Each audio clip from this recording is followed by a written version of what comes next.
Hi, I'm Patrick from NI Planning Permission. For any planning permission advice, please don't hesitate to give us a call or drop us an email. I myself have a degree and Masters in Planning from Queen's University in Belfast, and I'm a full member of the Irish Planning Institute. Here at NI Planning Permission, we offer a full planning permission service throughout all areas of Northern Ireland.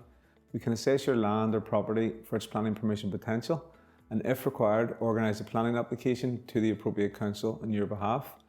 There are different types of applications. There are outline planning applications where you can potentially try to get your site passed in principle. These outline applications wouldn't be used for an extension to your property. They are used for potentially a dwelling or dwellings at your lands, either a farm dwelling or an infill dwelling or a cluster development dwelling. It depends on the lands, but that's something we would advise you on. At this stage, obviously, we are putting this video forward just to advise people that we exist. We have been in business for over 10 years. We offer a full planning permission service and we can assess your lands. Especially in this climate, a lot of people are contacting us, potentially, am I able to release value in my land? Does my land have value? Someone has approached me to buy a part of my garden. Should I seek planning permission first before I sell? Or I'm in financial difficulty, maybe a big mortgage here. If I can get planning permission on my land, will this help me? And obviously it will, and we have helped a lot of people and have achieved a lot of permissions for people where, they've got maybe 2 dwellings passed on their land that obviously wasn't there before. If you have permission for 2 dwellings, that's going to increase the value of the land, and that could be sectioned off and sold and put on the likes of Property Pal and Property News websites where people can see and they can buy the lands with permission and with outline permission. So that is a big thing, especially in today's economic climate. Planning can be a way of releasing value and also pulling yourself, if you are in a bit of a hole with regards to financial, obviously you'd prefer to have, say, 100,000, 200,000 with the value of your land that wasn't there.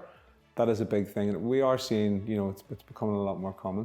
If your land has planning permission potential, we will advise you of that within a planning report and then organise an application on your behalf.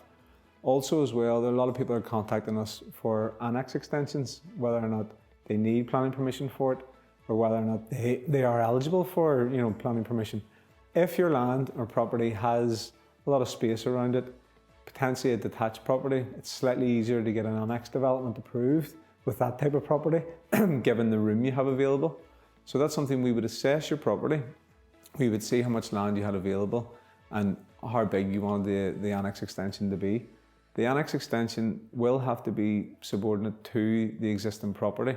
So through design, we would advise you of how big you could put it, what living area would be, whether or not you need carers accommodation, for your elderly relatives, wheelchair accessibility, things like that. We will go through all that with you, and then we make the application on your behalf. Also, a lot of people are contacting us saying, do I need planning permission for my extension? My builder has said I don't need planning permission if I keep to a certain dimension. If you have a terrace property, a semi-detached property, your extension size permitted without planning permission is slightly less than a detached property. The general rule of thumb would be with a semi-detached or terrace property, if your extension is single story into the rear, it's more 3 meters by 3 meters. But there are obviously other requirements within that.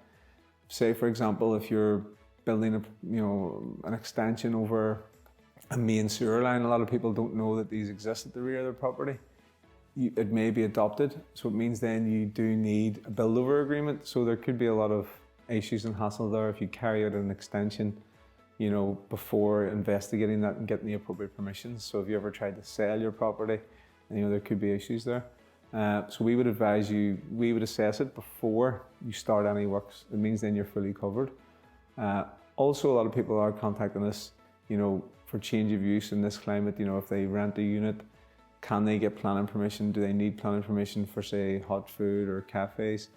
That's something we'll assess before you sign a lease. We would assess whether or not you need planning permission given the planning history of the unit. Then we would organise a report. If you do need the permission, then we would organise an application to the appropriate council. We would also advise that you do this before signing an actual lease. Some estate agents may say that this unit's going to go if you don't sign this lease. we would say, look, sign a contract to say that you're happy to take on the lease subject to planning. And that has protected a lot of our clients before. And it means then, you're not signing up to a 5 or 10 year lease without the appropriate permissions in place.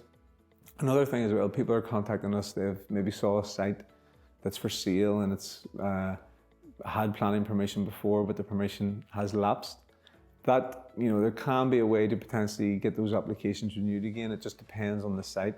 But you have to sort of use your spidey senses in a sense. If a site is being promoted at £5,000, for a land that a site would be worth maybe 80 to 100,000, your indicator should tell you there could be issues there. So we wouldn't recommend you fully buying any land or property, unless you've done all the necessary checks, you've assessed the planning application history, and you can potentially achieve permission. With regards to these types of lands, there are a lot throughout Northern Ireland. Maybe sometimes people put the foundations in of a land. That may be enough to keep it active. But what we're seeing is, if the access hasn't been put in, there's other conditions of that planning approval would have had to be adhered to. So if you haven't actioned that, then you could have difficulty in actually getting an approval on the lands. The reason why we're making this video is just to let people know that we exist. NI Planning Permission, we've been in business for over 10 years.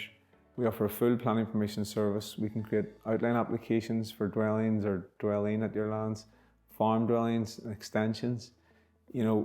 This service, is offering good value for people, but also as well, making sure that you're doing the right thing at your lands and you're not selling lands without, maximising the full potential of it. If you have land and you feel you need planning permission and you feel you would have a good case for planning, then drop us an email with the property address, and all our details are on our website, niplanningpermission.co.uk.